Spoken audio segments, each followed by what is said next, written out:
La Sociedad Española de Radiodifusión presenta... Ser... ¡Viva la radio! Podcast. Siempre.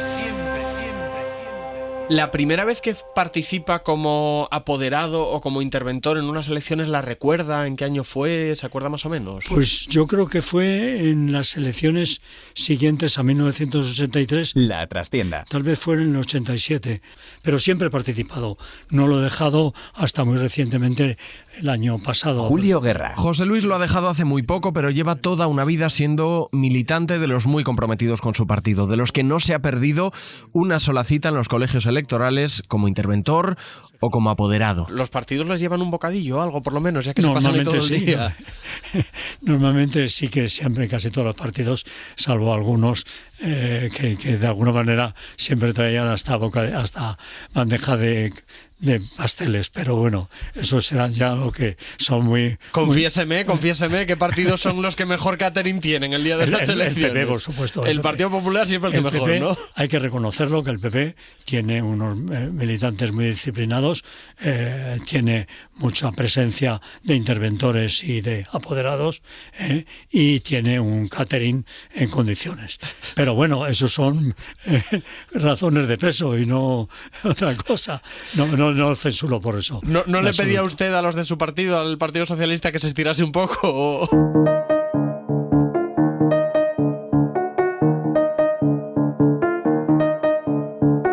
Que más quisiéramos, pero no. Normalmente tenemos una relación en ese sentido buena.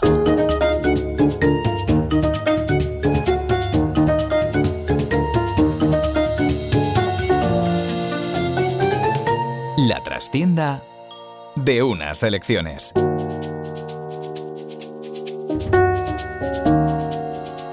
En la SER.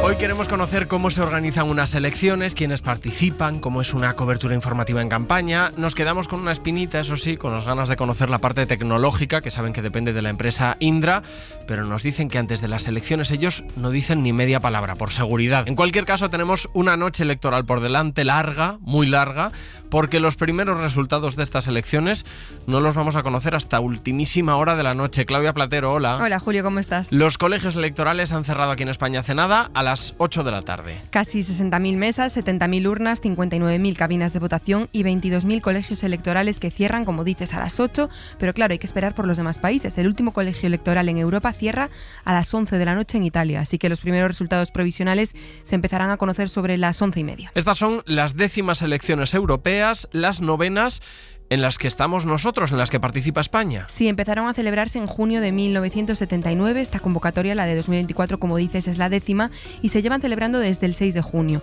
Las anteriores se celebraron en 2019 porque esta cita electoral es cada 5 años. ¿Cuántos diputados eligen?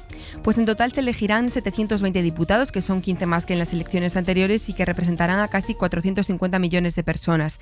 A España nos corresponden 61 de esos diputados. El país que más diputados elige es Alemania, con 96, y el que menos, Malta, con 6. Una vez elegido tiene que ponerse a funcionar, pero ¿cómo funciona esto? Los eurodiputados, junto a los representantes de los gobiernos de los países de la Unión Europea, dan forma y deciden nuevas leyes. Además, el Parlamento aprueba el presupuesto de la Unión Europea y controla cómo se gasta el dinero. También elige al presidente de la Comisión Europea, nombra a sus comisarios y les obliga a rendir cuentas. ¿Puede presentarse cualquiera a unas elecciones? Los partidos, coaliciones, federaciones y agrupaciones de electores pueden presentar candidaturas si consiguen el apoyo de 15.000 firmas. Y los electores no pueden firmar en más de una candidatura. No tienen que presentar esas firmas los partidos, coaliciones y federaciones que tengan las firmas de 50 cargos electos, ya sean diputados, senadores, diputados españoles del Parlamento Europeo o miembros de las asambleas legislativas de las comunidades autónomas, también miembros de las corporaciones locales. Ningún cargo electo puede suscribir más de una candidatura. ¿Y cuántas candidaturas concretamente se han presentado para estas elecciones europeas? Pues presentadas fueron 39 y proclamadas, o sea que cumplieron los requisitos que se les pedían y pudieron participar en campaña, 34. Hay que recordar que en estas elecciones la circunscripción electoral es única en España, o sea que se votan las mismas listas de candidatos en todo el país. ¿Cómo se prepara un país entero para una cita electoral? ¿Cómo es el trabajo, por ejemplo, de los observadores internacionales, que sí, que también los hay en España? ¿Cómo se cubre una campaña? Hoy nos colamos en la trastienda de unas elecciones, aquí, en la SER. Así que la trastienda empieza conociendo cómo es esa jornada dentro de un colegio electoral, con una de las personas que las ha vivido prácticamente todas desde finales de los 80. ¿Son las primeras elecciones europeas en las que no ha estado formando parte como apoderado, como interventor, entiendo, ¿no? Sí, las primeras. La sensación que es un poco rara de... Bueno, me cuesta muchísimo no ayudar a mis compañeros. Seguimos hablando con José Luis. ¿Qué tipo de situaciones, no sé si me puede poner usted algún ejemplo, de cosas que pueden ocurrir que son discutibles en esa mesa? No sé, hay cuando se duda porque un voto pueda ser nulo o no serlo. Entiendo que un voto es nulo si está tachado, por ejemplo, o hay situaciones que generan dudas. Hay situaciones que generan dudas. Hay situación en donde, por ejemplo, hay una persona que ha metido 2 votos en un mismo sobre. Cuando se abre el sobre, se descubre que es solo un voto. Normalmente el criterio es que se admita una papeleta sola y la otra se rompa. Puede ser que el voto venga con una papeleta así de un partido y a la vez con otro partido. Entonces es un voto anulable. No se cuenta ninguno de los 2 partidos. Claro, si es del mismo se entiende que puede haber sido un error, ¿no? Puede que haber sido un error a la hora de dos elegir. Y entonces normalmente la mesa lo decide y los interventores, salvo que haya una discrepancia por alguna cosa que desconozco, pues digan que no, pero en general mi criterio era admitir uno de los votos y punto, no había ningún problema. Y eso le iba a preguntar, la relación con el resto de apoderados, de interventores del resto de formaciones políticas, ¿qué tal era? Porque entiendo que hay momentos de tensión, porque al final, bueno, es su trabajo, ¿no? Pero bueno, no sé si aparte de eso había cordialidad, había buen ambiente. En general suele haber buen ambiente, muy buen ambiente, y no se puede decir otra cosa. Pero siempre hay alguna Pepito Grillo, alguna persona que de alguna manera, si no se cede, tiene sus problemas, ¿no? Me decía usted que hay veces que les llegan a dar hasta las 3 de la mañana. No sé cuánto es lo normal que se prolongue el estar en el colegio electoral y cuál es la vez incluso que recuerda que más rápido lo hicieron o al contrario, que más tardaron, por ejemplo. No, normalmente si empieza a las 8, que no empieza a las 8, porque mientras que se terminan de poner y quitar cosas de la mesa para que quede aquello limpio, pues son las 8:30. Y luego no es lo mismo contar una mesa que tiene 800 papeletas, 800 electores, que uno que tenga 1.200, 1.400. Normalmente una mesa en unas elecciones como las europeas pues pueden estar acabadas a las 11, como mucho 11:30. Es curioso que ustedes, porque esto lo hacen por amor al arte, ¿no? Quiero decir, el partido no les paga absolutamente nada. Dentro del Partido Socialista, por amor. Es curioso que ustedes están haciendo una cosa que me atrevo a decir que la amplia mayoría de los españoles detestan hacer y rezan porque no les llegue la famosa carta unos días antes de las elecciones. ¿A usted le ha tocado alguna vez formar parte de una mesa electoral como miembro de mesa? Sí, me ha tocado. ¿También? ¿Y qué tal? Pues nada, me he tenido que tragar mis opiniones políticas en el sentido de ser respetuoso tanto para la mesa como para los electores, y no ha pasado absolutamente nunca nada. Bueno, por lo menos esa vez se llevó 60 euros, que quiera que no. Pues bueno, sí, esa vez me pagaron. Algo sacó en... Esa vez me pagaron. Luego, no sé si se reúnen los apoderados e interventores de los partidos y van a celebrar o a llorar penas cuando terminan unas elecciones, o suele haber algún tipo de encuentro. Nos reunimos dentro del partido, vemos cómo ha terminado y normalmente pues hemos celebrado casi todas porque hemos tenido buenos resultados. Pero si no, pues también reconocemos a veces si ha ganado uno, y normalmente como interventor o como apoderado, siempre en la mesa, antes de cerrar la mesa, habiéndola cerrado y habiendo terminado la votación, hemos felicitado a la persona o al partido, en este caso, que haya ganado las elecciones.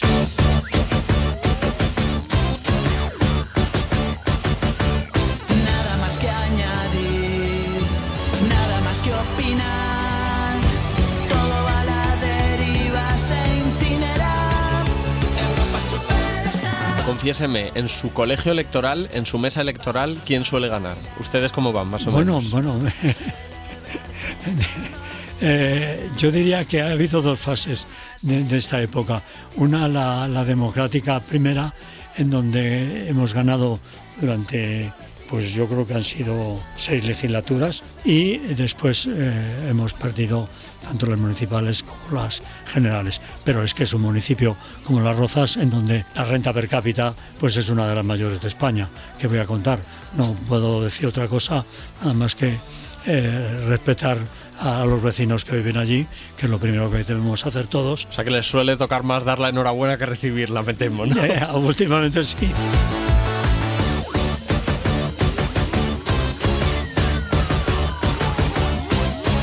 La trastienda. Y ahora nos vamos al Ministerio del Interior. Yo siempre digo que no hay nada en un país que concentre a tanta gente como unas elecciones. Pues si tú vas mirando toda la estructura... Mireia Corredor es subdirectora de Política Interior y de Procesos Electorales de nuestro país. Es verdad que la dimensión es tan grande que es muy difícil cuantificarla, muy difícil. Marisa López, la subdirectora adjunta, un equipo pequeño del que dependen todas las elecciones que se celebran en España. 20 personas, más o menos. Y muchos que se están jubilando. Por eso hay comicios en los que se les complica todo. No solo son responsables de los procesos electorales, se encargan también de la gestión de las subvenciones electorales o del registro de los partidos políticos. Y aunque esto de registrar un partido es algo que se puede hacer en cualquier momento, el embudo se termina formando siempre cuando se convocan las elecciones. Fue brutal con motivo de las elecciones locales. El personal que teníamos en el registro es que no les daba tiempo ni a archivar los expedientes. Tenían las cajas almacenadas porque era un volumen de entradas. Entonces, cuando luego ves por ahí comentarios de la gente de es que Interior, es que... Claro, es que hay mucho tiempo para constituir un partido político. Si tú vienes 2 semanas antes del plazo de presentación... Así que, en líneas generales, llevan unos años intensitos. Tuvimos en mayo 23, julio 23 y estas serían junio, exactamente, en un año 3, las terceras. ¿Y cómo lo habéis llevado? Bueno, aquí hay mucha experiencia ya en procesos electorales. El año para nosotros que fue el annus horribilis fue el 2019. Ese año sí que fue demencial, pero a partir de ahí yo creo que ya hemos generado todos una expertise. Nos hablan del annus horribilis, lo tienen claro, 2019. Hubo problemas hasta con la cantidad de urnas. Tuvimos una coincidencia que se da cada 20 años, que es que coinciden las locales, Parlamento Europeo y autonómicas el mismo día. Entonces, eso sí que introduce un elemento adicional de complicación, incluso desde el punto de vista logístico. Por ejemplo, en el 2019 tuvimos dificultades con las urnas, porque había en Canarias, como tenían además las elecciones a cabildos, tenían que tener 5 urnas distintas. Entonces, sí que el que haya más procesos es más complicado, es mayor carga de trabajo también para los miembros de mesa, es un escrutinio que termina más tarde, la gente se cansa más, el margen de error es superior. Quitando las sorpresas de última hora... Acabo de mantener un despacho con Su Majestad el Rey, en el que he comunicado al jefe del Estado la decisión de proceder a la convocatoria de las elecciones generales. Los procesos electorales se preparan con tiempo. Para estas elecciones, por ejemplo, empezamos a hacer todas las tareas de cuantificación, las empezamos a elaborar en octubre-noviembre del año anterior. Nos lo cuenta Roberto Morchón, jefe de Servicio de Documentación Electoral. Hay contrataciones incluso que llegan a hacer 4 años antes. Precisamente de estas europeas una curiosidad. Aunque las de hoy son de circunscripción única, lo cierto es que las papeletas que habrán visto en sus colegios electorales no son las mismas en todas partes. Hay 34 candidaturas, sí, pero muchos más modelos de papeleta. Las formaciones políticas pueden hacer uso de un artículo de la ley que les permite presentarse con distintas denominaciones, distintos símbolos o incluso no la lista completa de candidatos dependiendo de los ámbitos en cada comunidad autónoma. Eso añadido a que tenemos que fabricar los modelos con el bilingüismo correspondiente en su caso o el trilingüismo en el caso de las mesas para el Valle de Arán en Lleida. Pues en el caso de este proceso que se han proclamado 34 candidaturas, pues nos ha llevado a 203 modelos distintos de papeletas. Nuestro país es de los países más rápidos a la hora de conocer los resultados electorales, aunque lo que conocemos, lo que vamos a saber a partir de las 11, no son los resultados oficiales, sino los provisionales, los que los representantes de la administración van recopilando y enviando al centro de datos que está en IFEMA, en Madrid. En el Centro de Difusión Nacional no se escruta, se recibe información y se difunde información provisional. Quien escruta es única y exclusivamente la administración electoral. El escrutinio real lo establecen días después las juntas electorales y es bastante raro que cambie algo con respecto al provisional. Es verdad que alguna vez en elecciones locales, sobre todo en circunscripciones muy pequeñas, evidentemente ahí si solo hay una mesa, si el representante de la administración se ha equivocado al transmitir, pues sí va a haber una diferencia, pero normalmente los resultados son fieles a lo que luego se demuestra en el escrutinio definitivo. Existe un procedimiento de votación accesible en el que cada elector con discapacidad puede solicitar un quieto maletín. Jorge Manuel Cáceres es el jefe de sección del área de procesos electorales.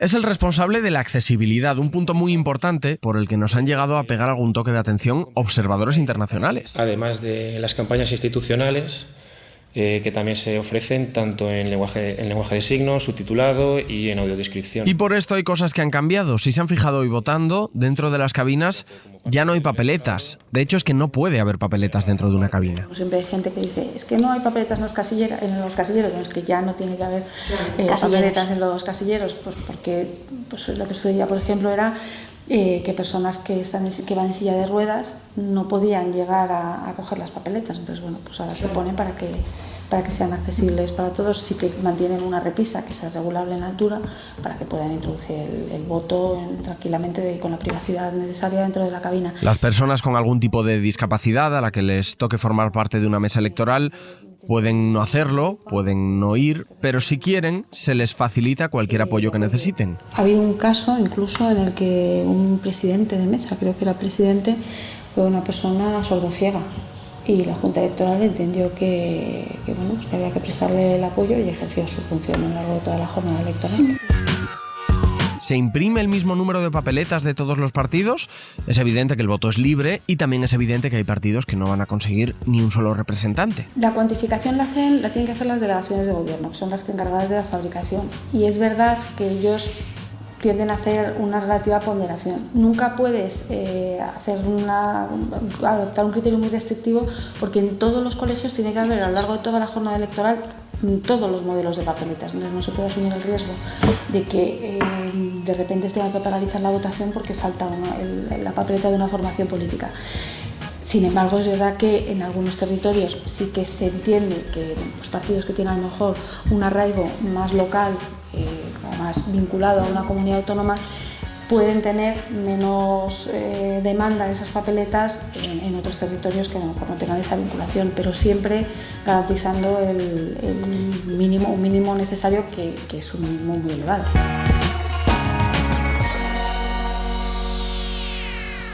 Julia Molina, hola. Hola, ¿qué tal? Estamos con Julia, que los oyentes de la SER la conocen perfectamente, concretamente los del Faro seguro que la adoran, pero no estás aquí en calidad de periodista de la cadena SER, ni mucho menos. Estás aquí porque tienes una historia muy chula relacionada con las elecciones y estamos ahora mismo enfrente de tu colegio electoral, que en realidad es un instituto, me has dicho. Sí, creo que es un centro de formación profesional, porque cuando vamos a votar están los lavaderos de cabeza de las personas que estudian peluquería. Hace ya prácticamente 10 años, algo menos de 9 en realidad, pero bueno, más o menos 10, estuviste acompañando a un grupo de observadores internacionales que estuvieron revisando el proceso electoral en nuestro país, en las elecciones, creo, generales de diciembre del 2015. Exacto, el 20 de diciembre. Que sirvió de poco vuestra observación porque hubo repetición a los 6 meses, pero bueno. Las elecciones el 26 de junio ya son un hecho. Volveremos a votar. A mí, supongo que es un prejuicio mío, pero me llama la atención que en países como el nuestro, en los que se entiende que tenemos unos niveles altos de calidad democrática, tengamos observadores internacionales. No sé si esto es conocido por la gente, si tú, antes de que te surgiese este proyecto, tenías idea siquiera. No tenía ni idea y además suena hasta ofensivo, ¿no? Que vengan aquí a vigilar tu democracia, pero no, es bastante común. Es verdad que al principio, cuando se instauró esta figura del observador internacional, solamente se iba a países o que estaban en vías de llegar a una democracia o que tienen una democracia débil, pero ahora es súper común y con la organización que fui yo han hecho observación electoral en Francia, en Alemania, en Reino Unido, en países perfectamente democráticos. No vienen aquí a decirnos si tenemos un sistema democrático o no, sino a detectar cuáles son esos pequeños fallos que tenemos y que podemos mejorar para que sea una democracia mejor. O sea, no te dicen tu nivel de electoralmente tienes un 7, sino tienes que mejorar este punto, este y este. Exacto, ¿no? Lo que hacen son recomendaciones sobre cosas que podríamos mejorar. ¿Cómo surge esto? ¿Cómo te conviertes de repente en coordinadora local de un grupo de observadores internacionales? Pues mira, por casualidad, encontré que la Unión Europea financiaba un curso en Colonia, en Alemania, para gente joven de entre 20 y 30 años. Siempre me ha gustado mucho la política, así que me apunté, era para hacer observación electoral, para aprender a hacer observación electoral. Nos juntamos ahí un grupo de entre 20 y 30 personas muy jóvenes, de diferentes países, había gente de Alemania, de Moldavia, de Rusia, de Ucrania. No sé si cuando fuisteis allí a Alemania y os hacen esta formación y conocéis eso, a jóvenes de 20, 30 años, pero de diferentes países, si os llamaba la atención cosas a cada uno de la democracia o del sistema electoral de otro, si más o menos se parecían todos. No, la verdad es que descubrimos muchas peculiaridades. Incluso recuerdo que estudiábamos el sistema electoral de Estados Unidos. Y mira, había una chica rusa y en un momento dado, cuando nos estaban explicando pues ciertas debilidades, por llamarlo así, que tenía la democracia rusa, ella se puso a llorar. Y a mí me llamó muchísimo la atención porque pensé, no te puede ofender tanto que haya cosas en tu país que mejorar, pero... Fíjate, ¡ostras! Ya se veían atisbos de lo que ha pasado luego. Y lo que ha sido al final. Primero os dan esa formación en Alemania. Una vez llega la jornada electoral, ¿cómo funciona esto? No sé si los observadores llegan el mismo domingo o si están unos días antes o cómo va esto. No, venían una semana antes y se iban un par de días después. Lo que buscaban era entender un poco el contexto político de España, intentaban reunirse con los partidos políticos, especialmente con gente joven, porque la organización con la que yo iba era de gente joven, y estaban aquí un poco sobre el terreno, estudiaban dónde estaban los colegios electorales y con la gente local se reunían la noche anterior para conocernos y tomar unas cañas y ya el día de las elecciones para estar con ellos todo el día. ¿Y ese pasar con ellos el día de las elecciones en qué consiste? ¿En visitar juntos colegios electorales, explicarles cosas que entiendo que no comprenderán de nuestro sistema electoral? O sea, ¿vuestro papel allí cuál era? Bueno, ellos vienen con el sistema electoral perfectamente estudiado. Tu papel es hacer de traductor cuando ellos quieren hablar con electores o con miembros de mesa y también explicarles un poco quizá el contexto cultural. Te pongo un ejemplo.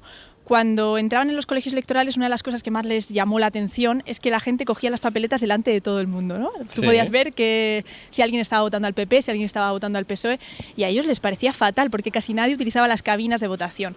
Y yo trataba de explicarles que para nosotros no suponía un problema, sino todo lo contrario, era la plena libertad, ¿no?, para coger la papeleta que tú quieras delante de cualquiera, porque te da igual que sepan que votas. Pero realmente es una deficiencia democrática, porque si alguien quiere comprar tu voto, simplemente te acompaña al colegio electoral, ve cómo coges la papeleta que te ha dicho y cómo la metes en la urna.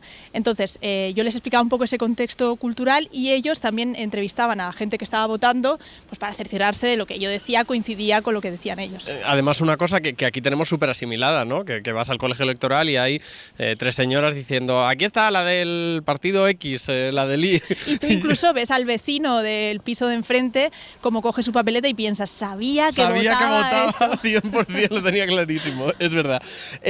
Cuando entrabais en los propios colegios, la gente que estaba allí, no sé si le llamaba la atención de repente encontrarse un observador internacional, si os decían algo, si había problemas para entrar, no sé si se puede entrar y decir, hola, soy observador internacional, cuénteme usted todo lo que hay aquí, no sé cómo va esto. Pues eso es bastante curioso, porque nuestra ley electoral no recoge la figura del observador internacional, por lo tanto no están regulados, no tienen una acreditación.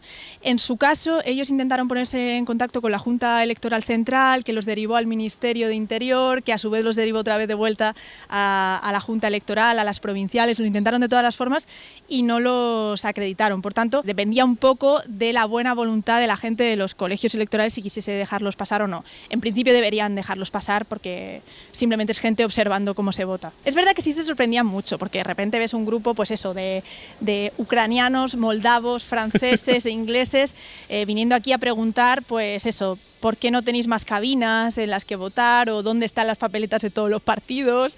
¿De qué partidos hay apoderados? Y en algunos colegios nos miraban mal, en otros nos miraban muy bien y les parecía hasta divertido y exótico que hubiese gente de otros países e incluso presumían, ¿no? Pues mira, esto lo hacemos así, esto lo hacemos así. Dependía un poco del colegio electoral. ¿Tú habías visto antes alguna vez un recuento electoral? Porque yo nunca he visto eso, no sé cómo se hace. Nunca, y de hecho ahí descubrí que cualquiera puede entrar a un recuento electoral. No lo he vuelto a hacer, pero siempre pienso, lo volvería a hacer, porque es muy curioso ver cómo se cuentan los votos.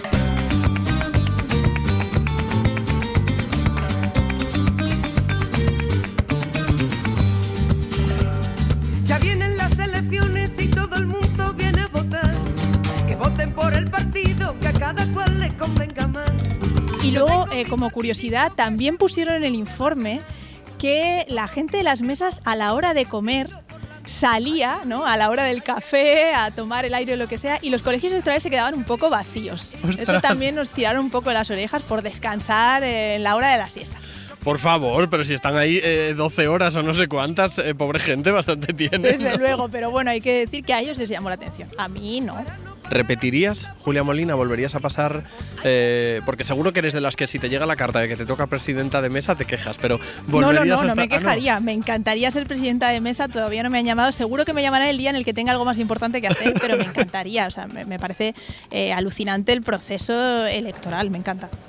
Pues nada, Julia Molina, muchísimas gracias. Gracias a ti. Y feliz fiesta de la democracia. Exacto, todos a votar. ¡Fiesta de la democracia! ¡Todos a votar! Pero que viva y viva y viva ya. El partido hay por la mitad. Pero que viva y viva y viva ya. El partido hay por la mitad. Pero que viva y viva y viva ya. El partido hay por la mitad. Pero que viva y viva y viva ya. El partido hay por la mitad.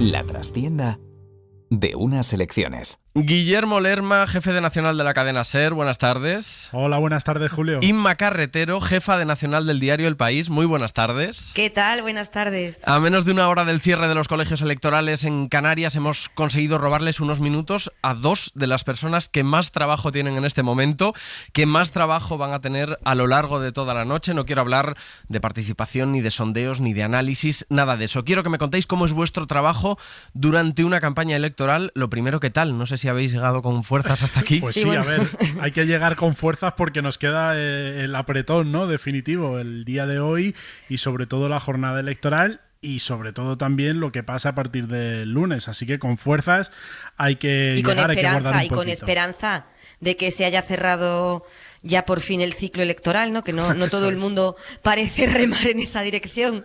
Así que a ver qué pasa. Hay gente que no se lo cree, que ya se ha cerrado el ciclo. Dice, bueno, no lo digamos muy alto. Eso sí iba a decir, no os emocionéis. Menudo tú te lleváis. Además, yo entiendo que cansa, pero sedme sinceros. Inma, ¿no te sigue apeteciendo una buena campaña? Sí, a ver, Julio. Yo creo que llevamos tantas campañas electorales solapadas, se han colado en medio del ciclo natural de las después de las gallegas y las vascas, las catalanas, y yo creo sinceramente que ahora toca gobernar, ahora toca contar qué se hace en los parlamentos autonómicos, qué se hace en el Congreso. A mí me sobran campañas para una temporada, ¿eh? Yo creo que ha sido demasiado. Empezó la campaña que ha terminado ahora con estas elecciones de este domingo hace un año, en mayo, cuando las municipales y autonómicas. Ha sido realmente no ha habido capacidad de contar otra cosa que no hayan sido las campañas y las intensas negociaciones para la investidura de Pedro Sánchez. ¿Tú, Guille, no crees que las vayas a echar ni un poquito de menos? A ver, es verdad que la campaña tiene cosas muy buenas, que seguro que ahora nos preguntas por ellas, pero es cierto que el clima electoral lo contamina todo y se hace muy cansino. Al final los discursos se contaminan, los candidatos tienden a tener más precaución. Bueno, eso era lo normal también hasta ahora, que los candidatos tuviesen un poquito más de precaución a la hora de hacer declaraciones. Pero bueno, la campaña tiene muchas cosas buenas y siempre que llega una campaña y se acerca a la hora de cubrir mítines, sobre todo de generales, ¿no? Es verdad que ahora la estamos interpretando todas como una campaña nacional, pero sobre todo cuando llega una campaña de generales, tenemos que ser sinceros, nos gusta encontrarnos en las caravanas de los partidos, claro.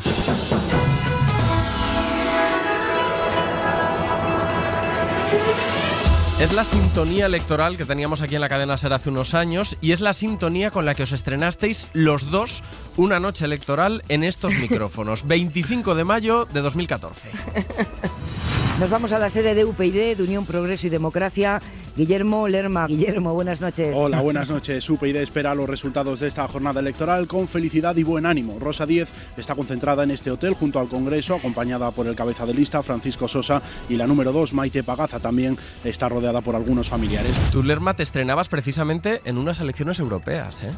Sí, justo. Lo recordaba el otro día con la jefa de redacción, con Eva Aguado, que estaba revisando los audios de archivo para este programa electoral del domingo, y la verdad es que ni me acordaba. Me costó pensar quién era el candidato, luego ya empecé a refrescar la memoria y sí, Rosa Díez, fíjate, parece que ha pasado un siglo, ¿no? de aquello, y la verdad es que fue una noche electoral muy interesante, no tanto por UPyD, sino también por Podemos, ¿no? Que dio la sorpresa en aquella campaña, y la verdad es que me trae muy buenos recuerdos. Furor electoral, Julio, es lo que decimos los compañeros cuando escuchamos esta sintonía. Mariela Rubio siempre dice eso. Furor electoral. Pues nada, ni un añito después, 22 de marzo de 2015. Ay, madre.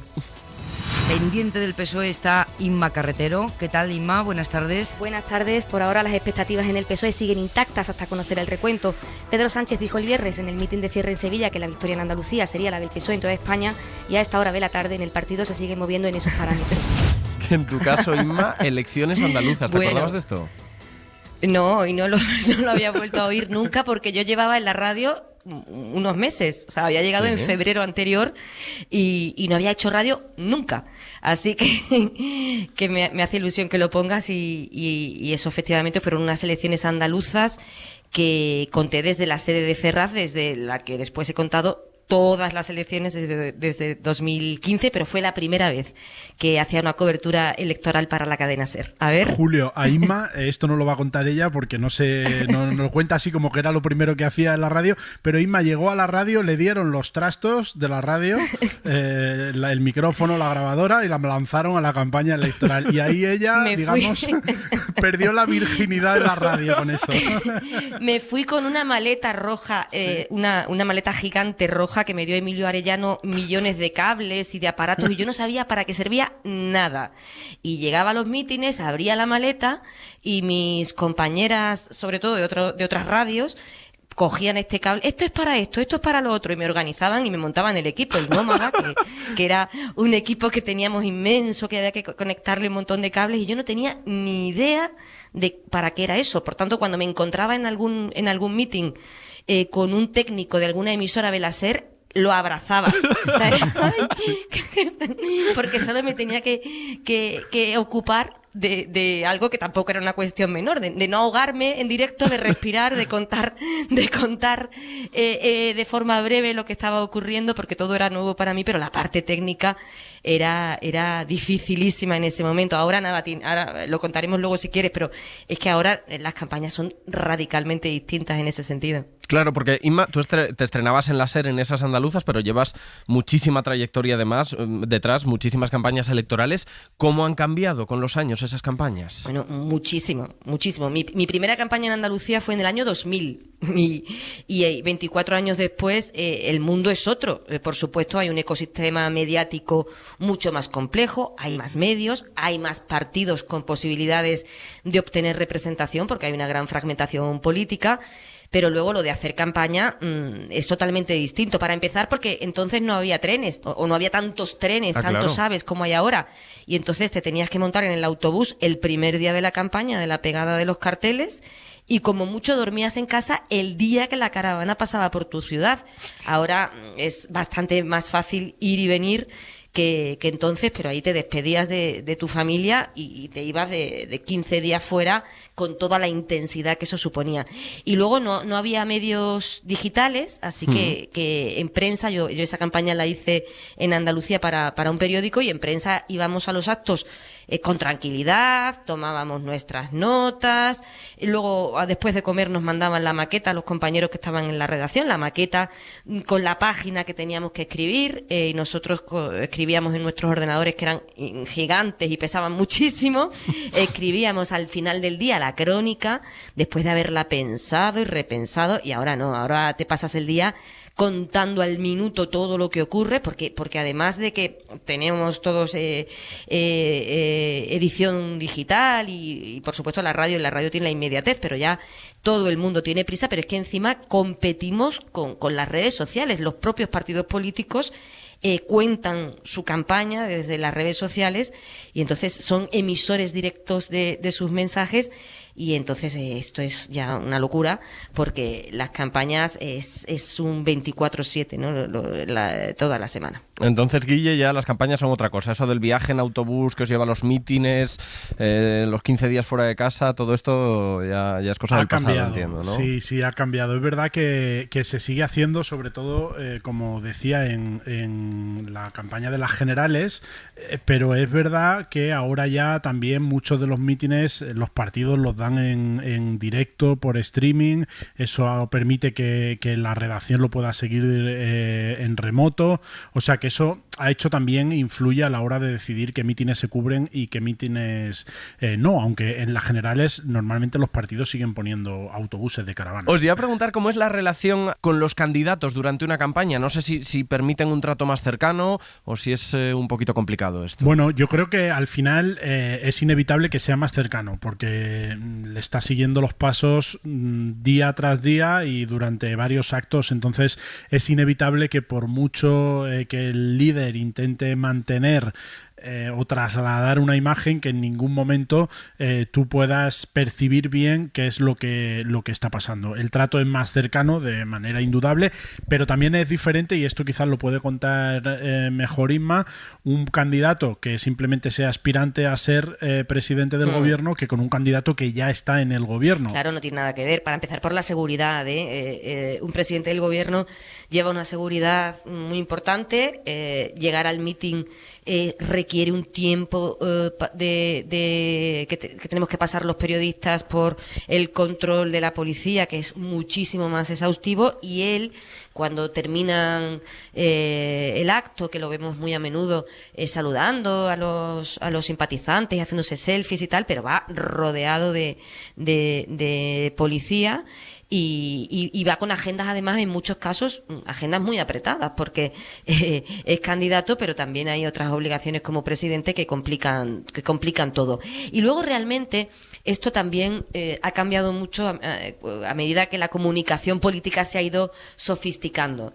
Al final, los partidos quieren en campaña lanzar un mensaje muy clarito, muy empaquetado, sin matices y sin que se les complique. Si tú pones al candidato con 30 periodistas cansado a ponerse ahí a hablar, a divagar, a decir, corre un enorme riesgo de meter la pata. Corre el riesgo de decir algo que no quiera decir. Entonces, cada vez más lo que hacen en las campañas es evitar ese tipo de contactos informales. Y eso explica, por ejemplo, algunas de las cosas que han pasado, por ejemplo, en la campaña de las gallegas, con Feijóo, ¿no? Que es de los candidatos que durante las campañas se está cometiendo a interpretación de la prensa, ¿no? Y de los partidos más errores. ¿Por qué? Pues porque al final está más expuesto que el presidente del gobierno, y eso hace que sea más fácil meter la pata, evidentemente. Seguro que os ha pasado a todos, en general los que trabajamos en los medios siempre nos preguntan ¿quién te escribe la crónica? ¿Quién te hace no sé qué? Pero la realidad del trabajo se parece un poco a eso, se parece más a ese aterrizaje de Inma, ¿no? Con la maleta roja de Emilio Arellano buscando un punto con cobertura, ¿no, Guille? Totalmente, es que tiene mucho más que ver con eso. Yo he estado en mítines en los que hemos entrado a las 8 desde el acto, teníamos que entrar en directo a las 10, resulta que el alquiler del espacio se había acabado y a las 10 de la noche estás entrando en el suelo, en una plaza, apoyado en una farola, con el micro allí en el suelo, porque es el único sitio donde has podido encontrar un lugar cómodo para entrar. También es muy habitual, que eso los oyentes se darán cuenta, que la radio entra cuando ya ha acabado el meeting y normalmente el sonido de ambiente es el desmontaje. Los martillos dando a los... Eso es, a los escenarios que los están desmontando. Cuando no te desenchufan, que a mí me ha pasado. Ay, no. que cortaban, cortan la luz cuando tú estás a las 10:15 de la noche en hora 25 y te cortan la luz. ¿Alguna anécdota que recordéis de las campañas que habéis cubierto? ¿Algún momento que no vais a olvidar? O sea, yo recuerdo unas generales que nos pilló en Semana Santa, que fuimos a San Sebastián el Jueves Santo. De San Sebastián nos fuimos en avión a Valencia y de allí nos fuimos en autobús de vuelta a Madrid. Y el autobús no tenía ni enchufes ni mesa. Estábamos todos cansadísimos, pero había que escribir las crónicas, sobre todo los compañeros de prensa. Estaba todo el mundo muy enfadado y el conductor dice, ahí vamos a parar.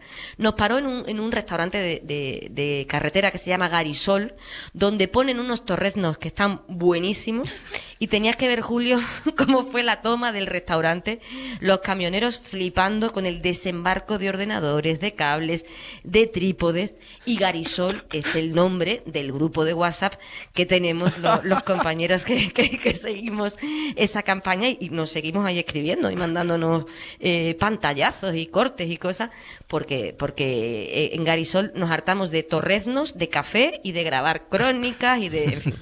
Yo recuerdo que al hilo de lo que comentabas de si se mantiene más o menos contacto con los candidatos, se establece un vínculo más cercano, ¿no?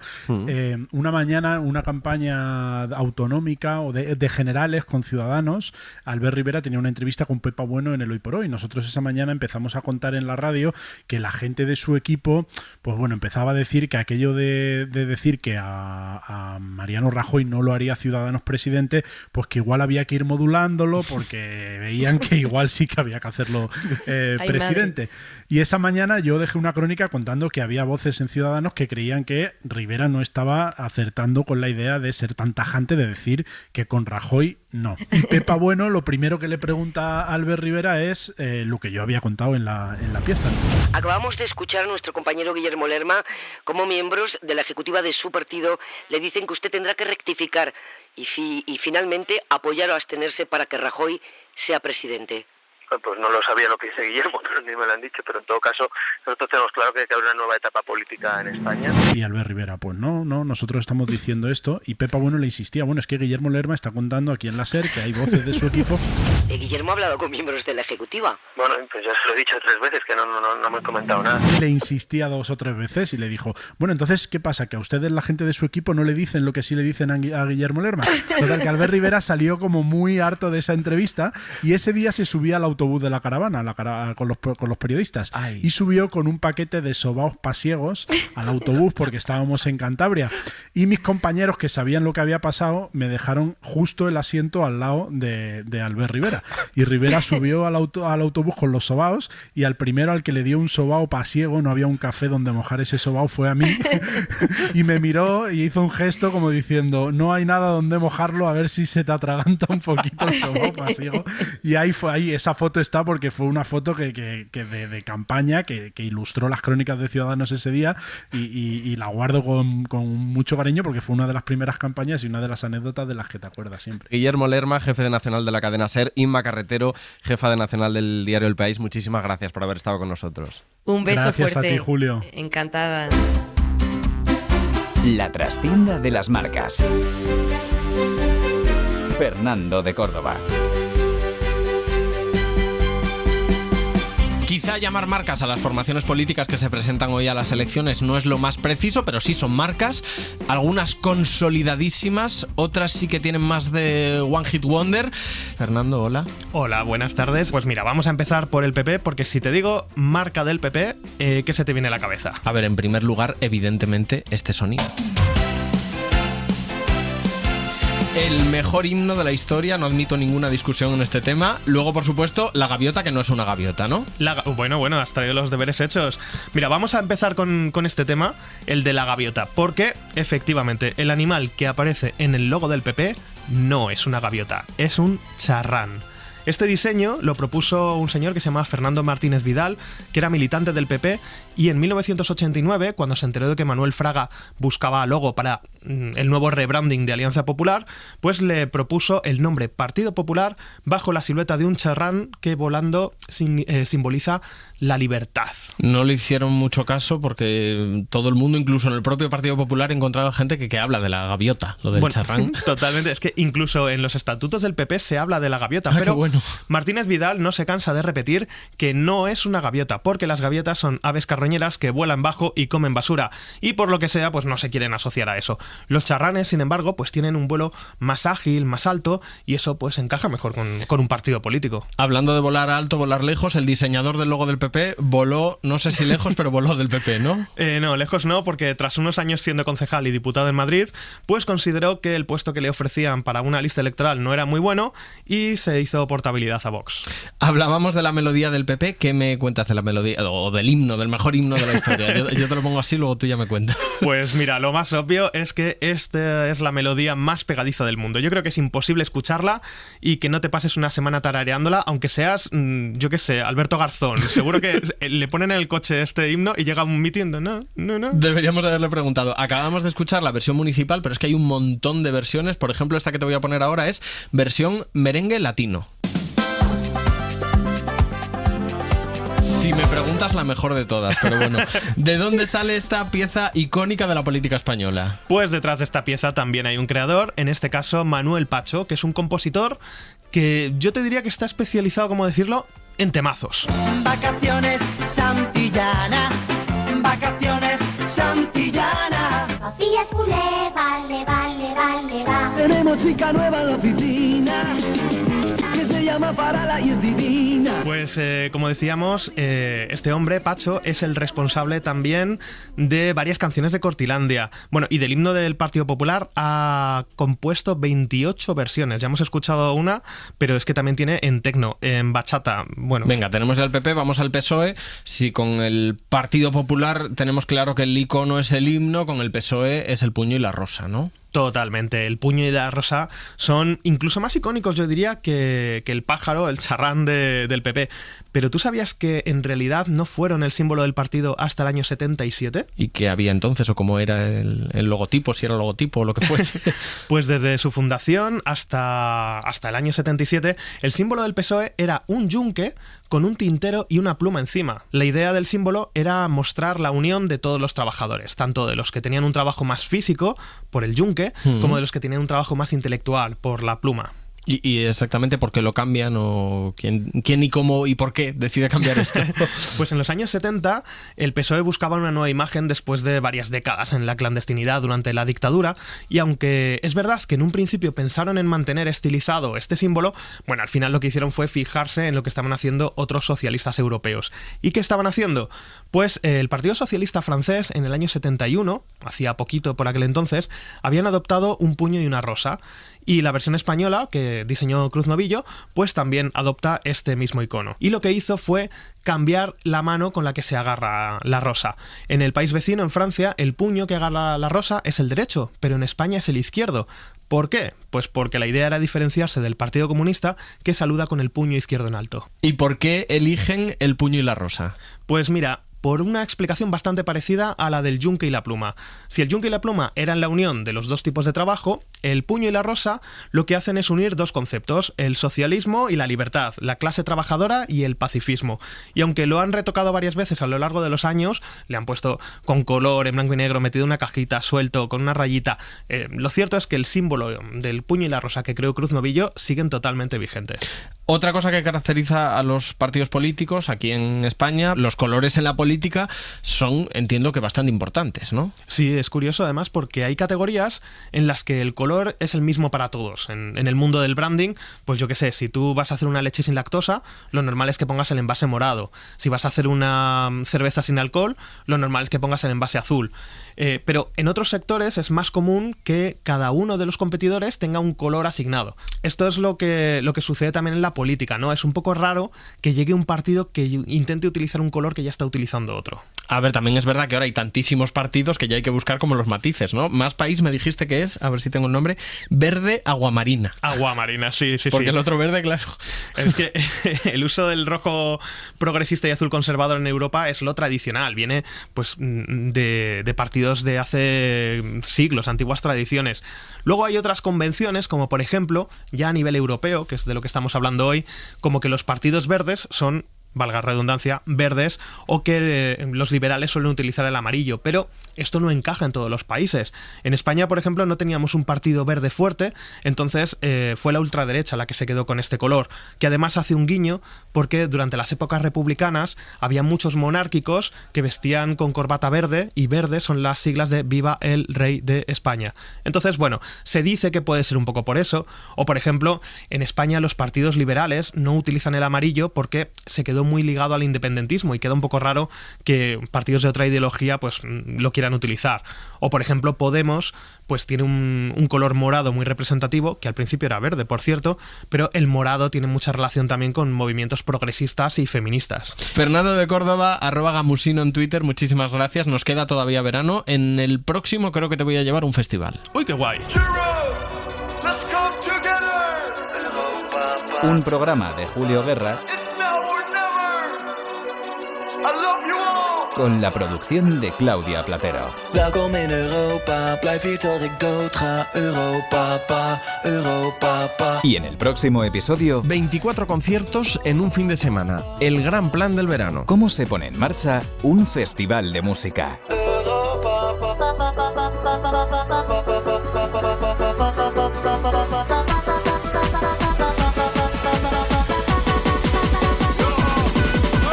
Welkom in Europa, jongen!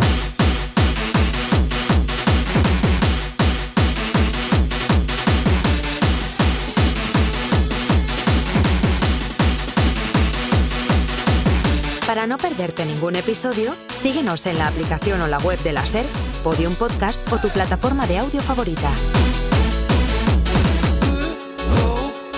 La Trastienda. Julio Guerra.